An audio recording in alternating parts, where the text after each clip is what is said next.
Cheers, with Kugan Cassius for IFL TV in association with MTK Global. Delighted to be joined by Mr. Peter McDONAGH. It's been a while, Peter. How you doing, Kugan? Yeah, obviously I ain't spoke to you in probably nearly over a year now. Obviously since my brain tumour. Yeah, I took a bit of time out of boxing. I just wanted to be honest with you, swerve everything within boxing. I know I've started a podcast and I've been doing boxers and all that sort of stuff. Boxers interview them, after their fights and about their fights and all that sort of stuff. I've tried to delve a bit deeper into their lives of, depression and anxiety, and because I lost my brother to suicide as well. So that was, that is my road, what I'm going down with the podcasting. Basically, their ups and downs in life as well, and people to get to know the fighters a lot more, So just coming back to what you just said there about you officially announcing your retirement, and obviously that's come about through a false situation rather than a situation of choice, Peter. Yeah, well, it definitely has. Obviously, it was a shock what happened last year. A 15-hour operation. Obviously, this is an exclusive. I ain't said this to no one yet, and IFL TV have been with me, not from the start of my career, because obviously I was fighting before they come along, but I've seen you come up and to where you are now. And what people don't realise with companies like yourself, I see the struggles you had and I see the hard times you had, and you've done an amazing job and you're doing great for fighters now, above, small fighters, big fighters, all different fighters. And I thought I'd officially retire with you. I've had newspapers on to me, Irish media, English media, asking what am I doing, when am I going to retire? I thought, no, I'll give it to IFL TV first, Appreciate that, Peter. Yeah, I mean, I think I've been going a long time with IFL since 2010, but obviously you turned professional back in 2002 and had your last fight in 2018. So you've had a 16-year career. You must have had 60, 70 fights in that time, Pete. Yeah, no, I had 58 fights in that time. I think I had 15 title fights, won 12 of them. I boxed all over the world. Like I say, I'm going to say this first before we start anything. I'd like to say thanks to every single person out there. First years bought tickets, supported me. Every trainer I've had, every manager I've had, every promoter I've had, because without these people, I wouldn't be the man I am today. And I've took a bit from every one of them. And I would honestly, look, if I thanked them individually, I'd be here till Christmas. So obviously, I had more trainers than JD Sports. I had more managers than the Premier League. And I worked with 29 promoters all around the world. So I boxed all around the world, America, Canada, Italy, France. I've been everywhere. I've fought everyone, So now this is a time as well for me to say I've had my year out of boxing. I've sat down. I'll be honest with you, I've gone away and I've educated myself a little bit. And the man I was in boxing, I'm not that man today. And it's sad to say. I mean, I'm gutted really, but the clown I was in boxing, the way I acted in boxing, the way, with silly shirts and all that sort of stuff. I know people loved it, but that was the side of me in boxing. I'm a different man today, and I've gone away, educate myself, and I've got other things now in my life that I want to look forward to doing, I mean, you talk about those kind of sides to you, Pete, during your career, but those sides have kind of made you the character that everyone loved in boxing. So, yeah, no, they did without a doubt, but if I was looking after someone today, yeah, you've got to have a different side to you, because that's what makes you make money and things like that. But there were certain times I might have gone a little bit over the top, and because I'm not as stupid as I was acting, like I was looking, and things like that, which yourself. And I know boxing inside out. I've like I said, I've been all around the world. I trained with Goody Patronelli, who trained Marvin Hagler. I was out with him for 3 months. I trained, I've been around Tyson Fury for years. I've got a lot of experiences now, and I will probably come back and give that back to people in boxing, Do you look back at your career, Peter, like I said, over a long time of 16 years, with any regrets? Well, I'll just give you a few examples. No, I don't, because I wouldn't be the man I am today. I've lost a sister to cancer. I've lost a brother to suicide. I've had a brain tumour. I've been to jail for something I never had nothing to do with. That I wouldn't have got through them hard times without having, you know, what boxing give me. And like I say, going back to a 34-year career from amateur to professional, I'd like to thank Steve Iser as well, because he was the amazing amateur coach I had, you know, and he was the one that brought me into boxing. I was bullied. I come from Ireland. I couldn't speak a word of English. I spoke fluent Gaelic, and it's mad I'm speaking like a Cockney now, but I did speak fluent Gaelic, and I was bullied. You know, my mum left for me with his kids. I mean, I've had a bit of everything in life, and, you know, boxing, one thing I can take financially, I've never got nothing out of boxing, but mentally, boxing's helped me a lot of the way. But yeah, it's just, you know, let me go back to a few things that have happened in my career. I remember I was 3-0, 2-0, 3-0 or something. I was selling loads of tickets, 300 tickets at the time. And I remember I boxed at Elephant and Castle. I sold 300 tickets, right? And I lost to Cat Weasel. You remember the famous Cat Weasel? Yeah. Yeah, I lost to Cat Weasel. I revenged that return. I revenged that loss. And basically, when I come out at the end of the fight, I was in the change room with my trainer. I come out the change room. There weren't even one fan there waiting for me or supporter waiting for me. And even my bird left me. She went off with someone else. So I realised the reality of boxing then, and I realised this is not a game, mate. This is hard. It's serious. And obviously I plugged on and carried on doing things. A couple of shout-outs I'd like to make as well. The hardest fight I had in my career, maybe it was my 11th fight, was David Burke. I went on to have 47 fights after that. And David Burke was definitely the hardest fight in my career. He hurt me the most. Obviously, I've never been on the floor. So every other experience I can give a fighter. The only experience I can't give him is going on the floor, because I don't know what it's like. Pete, obviously, over the last few years of your career, you remained undefeated. You were undefeated in your last 12 fights, I believe. So it's almost like you had two different careers, like you said. Yeah, no, definitely. Like I say, the first career was learning. I mean, the losses on my career, I can't class as losses. I think they were learning curves, you know. I never ever got hurt, as you know, Coogan. I never got hurt. I got stopped twice, and they was both on cuts, which was in my first career, basically. Not many people get a second chance, and I was given that second chance, although I'll go on to in a minute. But going back to I think out of the last 11, I'd won 2 fights. So I think I was eight losses on the spin, straight on the spin. And then I went out, I got a phone call. Funny enough, it was Bradley Saunders, and he said, "Do you want to come out and spar me?" And I thought, that's weird. I thought, you punched my head in, like, I don't know how long before. And he said, no, Pete, I want you for sparring. We had a laugh and that on the phone. He said, "I want you for sparring. You're tough, mate. You're the toughest man I've ever been in there with." Because obviously I was the only man that he never stopped, and broke both of his hands on my head. So he said, "Look, you get looked after. You know, you'll get your food. You'll get this." So Bradley was obviously paying me to go out sparring.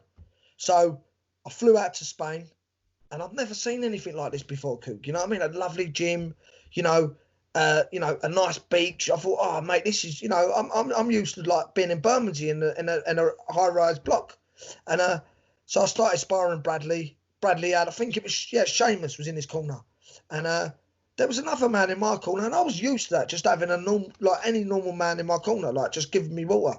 I wasn't getting no instructions, and he just gave me the water, and you know, not that I really listened to instruction until the last 6 years of my career, as you can see in my career. And basically, he turned around after about 3 or 4 rounds. He had a grin on his face. I said, "What are you laughing at?" So he said, "What do you mean what laughing?" He said, "You can fight."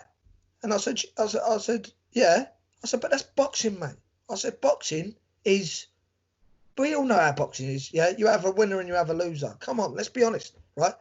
COVID-19 is the best thing that's ever happened, and that's my honest opinion, right? Because I believe people are going to have to fight each other now. And if we want boxing on the TV, pay-per-view, £5 a show, yeah? Stack 'em high, sell 'em cheap, yeah? And we'll get cracking fights, 50-50 fights from bottom to top, right? People will pay £5 to watch boxing. Do you know what will happen with boxing then? Boxing will become mainstream, 100%. 100%. That's my take on it. If they keep putting these tick-over fights on and this and that, people are not going to be interested. Anyway, I went off the track a little bit there, but I felt I had to get that out. Going back to,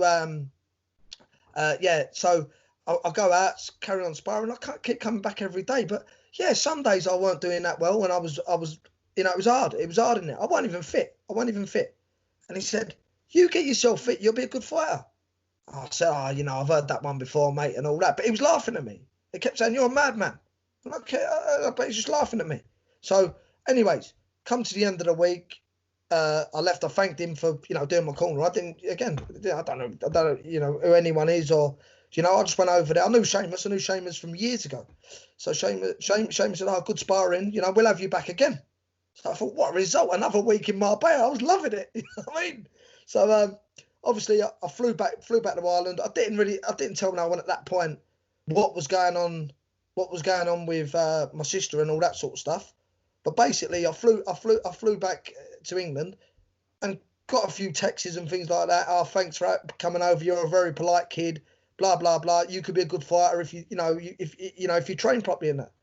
So I said, "Oh yeah. I know. I hear it. I've heard it loads of times, Coog. You know what I mean?" But the texts never stopped, and I kept like, "Are you all right? Is everything all right?" And no one had ever put their arm around me before like that, Coog. Do you know what I mean? Like, and obviously he'd seen ability in my career. He'd seen ability in my boxing. So I obviously went through what I went through with my sister and lost my sister to breast cancer. But all the time I was just talking to him about it. There's no one else really I could talk to, but maybe because I didn't know him, I felt I could talk to him, and it was easier to talk to him than talk to someone else. You know? Just stop you there 1 second. I'm assuming the person you're talking about is Daniel Kinahan. Yeah. It's Daniel Kinahan, yeah. And the hardest thing about just going back to where was we?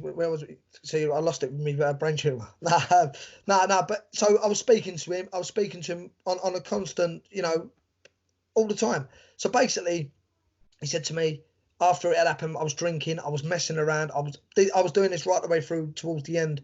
Listen, I'll be honest with you, I drunk and messed around my whole first career, and that's the truth of it.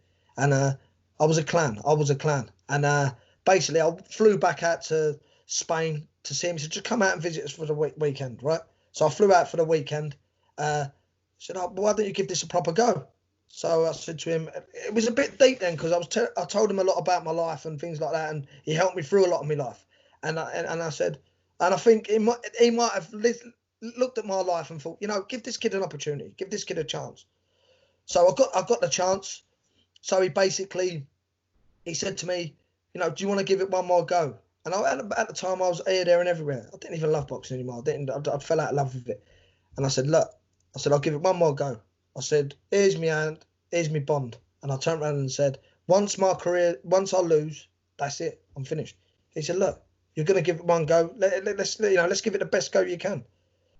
Obviously, six years later, still unbeaten. You know, I mean, I'll give you a few stories. I mean, I flew out there. I've done a lot of camps out there. I was training with Danny Vaughan out there, and I've done a lot of camps out there. And basically, one day, because your manager sorts your sparring out.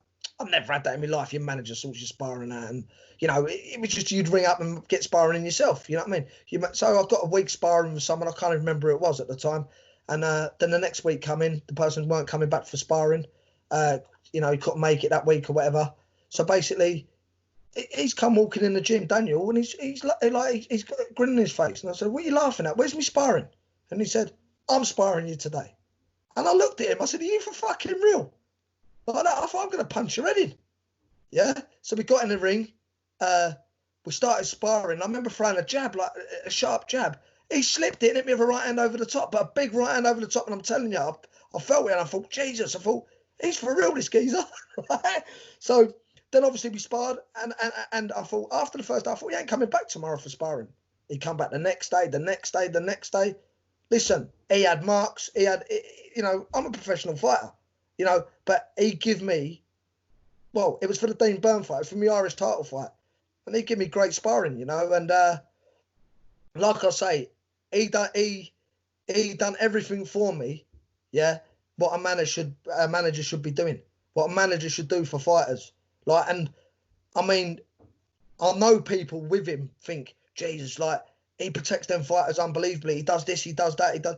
But at that time, when he was managing me, I was protected unbelievably. I was always fit. I always ate the right food. I never ever went in there unfit. So he thought about my general well-being, you know, in life as well. He weren't just like, to me, he weren't just a manager to me. He weren't just a friend to me. He was like a social worker to me as well, you know. There was obviously a track that was released a few weeks ago called Major Plans, which centered around Daniel Kinahan and also the Regency hotel attack back in 2016, which I know you was at, Pete. Yeah. What have you made of what sort of come out over the last few weeks regarding that? To be honest with you, Coogan, I ain't listened to the track. Not my kind of music. I'm not into rap. I'll be honest with you, if like Frank Sinatra or Elvis or someone else, Elton John was singing it, I'd listen to it. Do you know what I mean? But it's not my sort of music. And to be honest with you, Coogan, it's a hard thing for me to digest. Obviously, I see a lot that day of being there. And before we get onto this, I know the line of what it's about, but I can tell you firsthand. I've been to Ireland in the presence of Daniel. I felt the safest man in the world for the simple reason is even, you know, getting to the airport, there was Garda there. What people don't know in England is police. And there was Garda there. Wherever we was, there was Garda, you know. And see, people say to me, what's this man really like? And I say to them, what do you mean? They say, oh, I've read this and I've read that and I've read this. I said, don't believe what you read. I said, I won't wipe my arse with them Irish newspapers, you know, and that's the truth. Listen, you know, I fought Michael Gomez. I'll give 12 weeks of my life, hard training, 2 busted eyes, busted rib after the fight. And they called me a cheat. They said I was cheating. So why am I going to listen to them? Before I even retired, before I even put the news out to my family and friends, Coogan, yeah, they was putting out, I've got a brain tumour, right? I didn't even tell me kids. You know, ask me first before you want to put things out about me. You can't start putting things. I just tell my kids read from the newspaper that I had a brain tumour. I lost my brother to suicide. You know, that sort of stuff. So I just want to put that out there as well. I want to make that clear. You know, the press, the media can be your best friends and they can be your worst friends, right? We've seen that from, I'm going to use 2 names here, Anthony Joshua, and we've seen it from Tyson Fury. One person nearly got ruined, yeah, and one person gets all the praise. All right, he turned his career around, Tyson, there, you know. But going back to the Regency Hotel, I fought on the November, beat Dean Byrne in the National Stadium the year before that.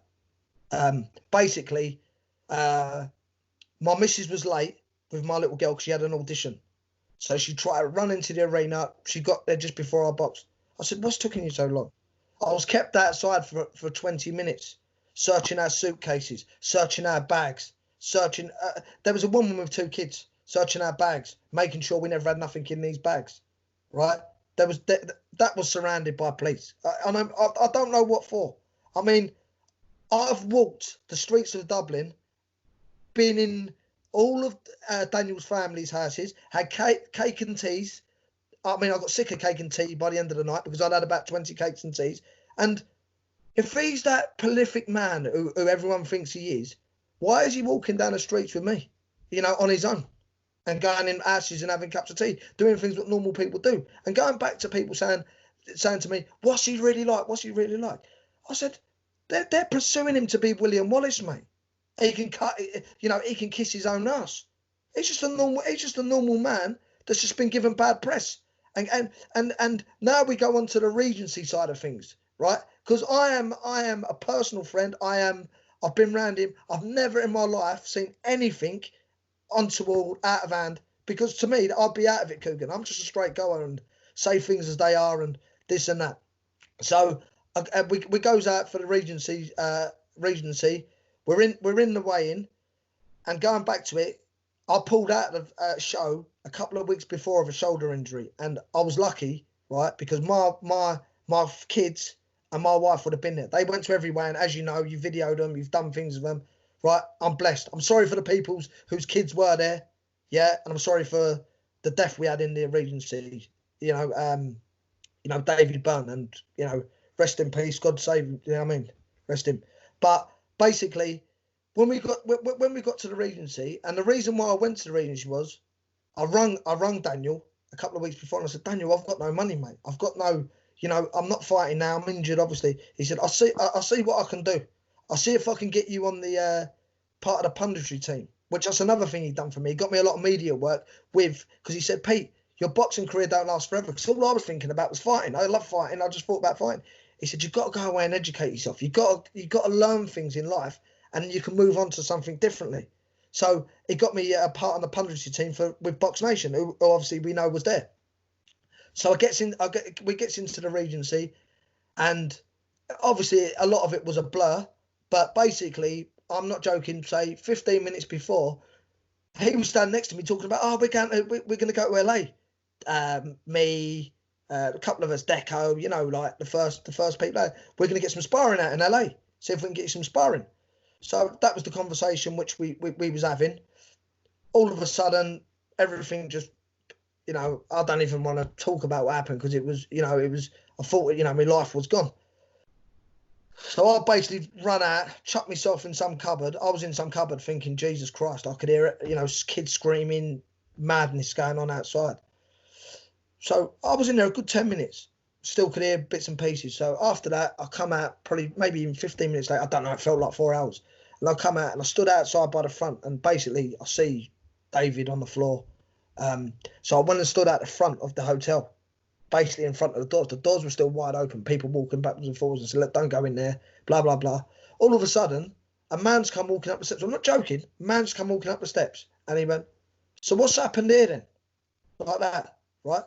He was police. He was guarded. He was police, like an investigator, right? Listen, I know firsthand. I'm come from a rough area. Yeah, I know firsthand. If there's any noise of a gun or anything, they come with Kalashnikovs and whatever, and they're diving round. And he went, "What's happening here?" And he walked in, and I can still remember to this day, Mel Crystal walking past me, stepping over the deceased, and saying, "There won't be no show tomorrow." And I looked at him and I thought, is this real or is it a joke? I mean, I'm not being funny, but what we've got to realise here is, right, what I don't understand is, right, you've got the biggest cartel, so-called cartel, which I call the paper cartel. They're only a paper cartel because are they really these people who they're being pursuing to be, right? The Sunday World, all these papers saying, oh, yeah, guess what's happened this week? He's farted this week. Any press on him that they'll put out there, right? On Daniel, right? Forget Daniel. There was other people in that room as well. They put press out on as well, right? So say they're 20-handed in a room. This, that, right? Would you walk into a hotel? Now this is my mind thinking. Would you walk into a hotel with 2 handguns, right? With people, yeah, right? Who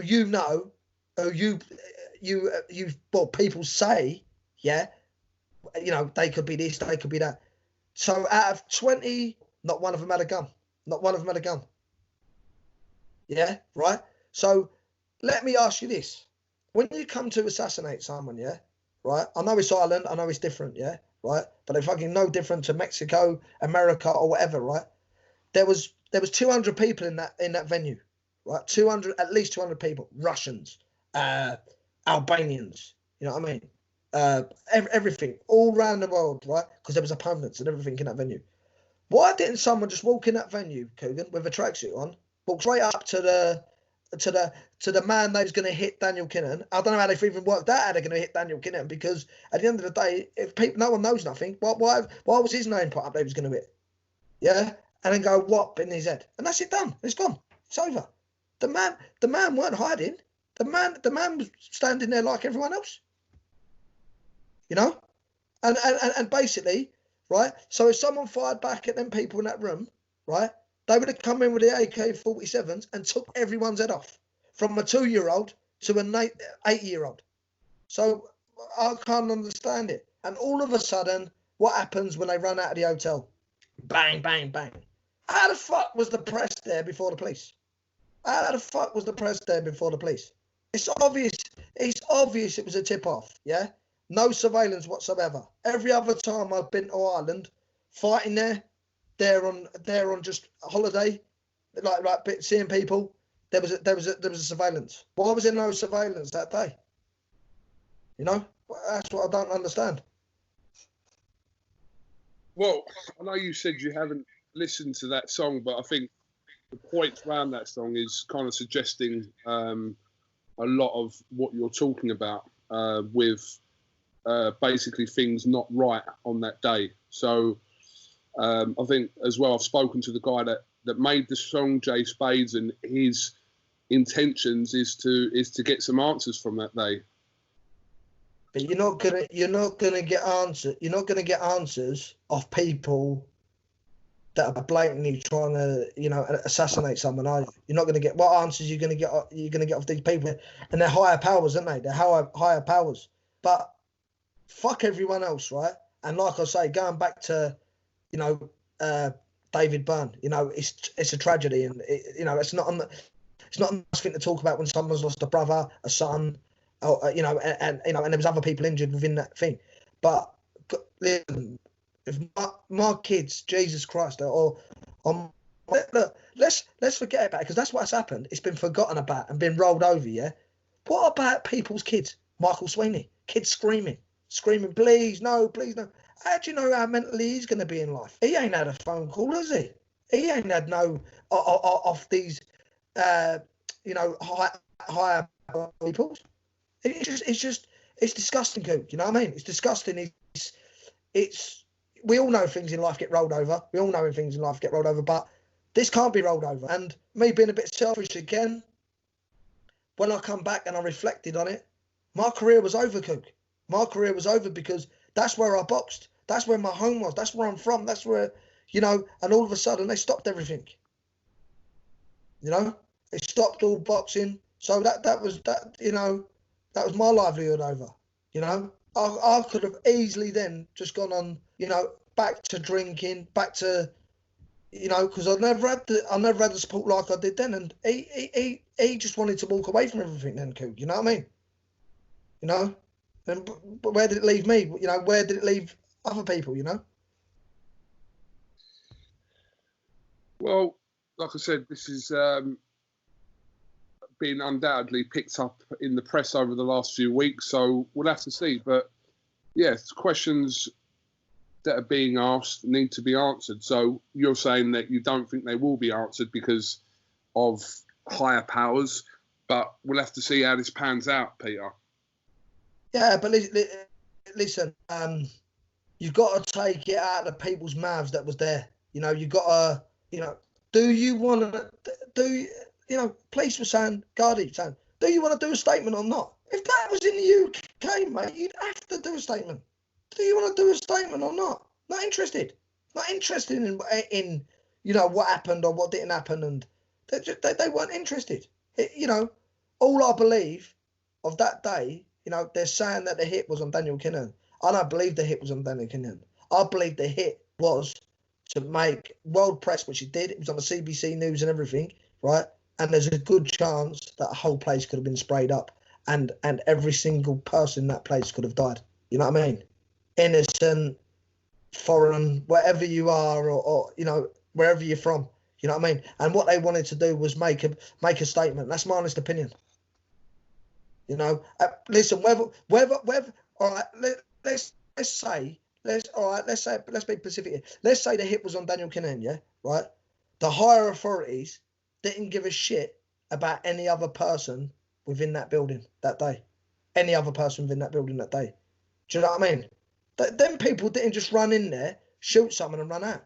They had a good look about, asking people where they're from and all that. So they had no rush of getting out there thinking they're going to get nicked. So what did they know that everyone else didn't know?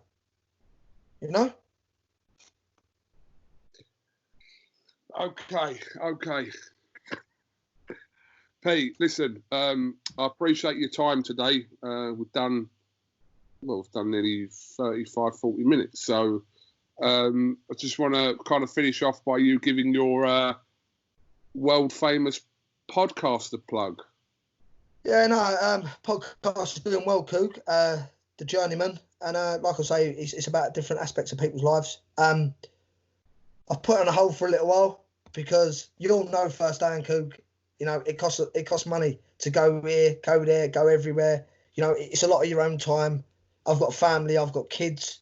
I'm still doing a lot of rehabilitation for my brain tumour, and a lot of exercises and things. I enjoy doing it while I do it, but at the moment, I'm financially not in a position to keep it going at the moment. You know, I've got a couple more to put out. Kevin Mitchell won't put out yet, and another couple, but I'll leave it on hold for a little while and hopefully come back to it a little bit later or something when I've sorted myself out a little bit more. And so I've got that on hold. I'm looking at talking to a couple of radio stations at the moment as we speak, because as you can see, I've got a radio face, haven't I? Do you know what I mean? But so that's on hold at the minute. But I'm glad people are enjoying them. It's in 35 different countries in the world, and it's hitting the charts everywhere. So it's good. Well, I hope we do get back to it, Pete, because, like I said, I've seen the reviews of what not just I think, but a lot of people think about it. So, hope you find some way of keeping it going. But like I said, appreciate your time on here, and hopefully we'll get to catch up with you again and not leave it so long. Yeah, no, definitely. And I spoke to Daniel in probably a little while now. I don't even know how long. And wherever you are, Daniel, don't take none of this this shit they're saying about you and publicity and bad publicity and things like that. Listen, everyone that's got bad publicity around them, is doing good. They're doing good, and people don't like it. And listen, who's interested in the Irish papers anyway? So fuck the Irish press. You know, if you want a story and a real story, come to me and I'll give you it. If you're gonna take a story and twist it, you can fuck right off. Sorry if there's any kids watching. No problem. Peter McDonagh, thank you very much for talking to IFL TV, and we'll definitely catch up with you again soon. Cheers, mate. Thank you very much.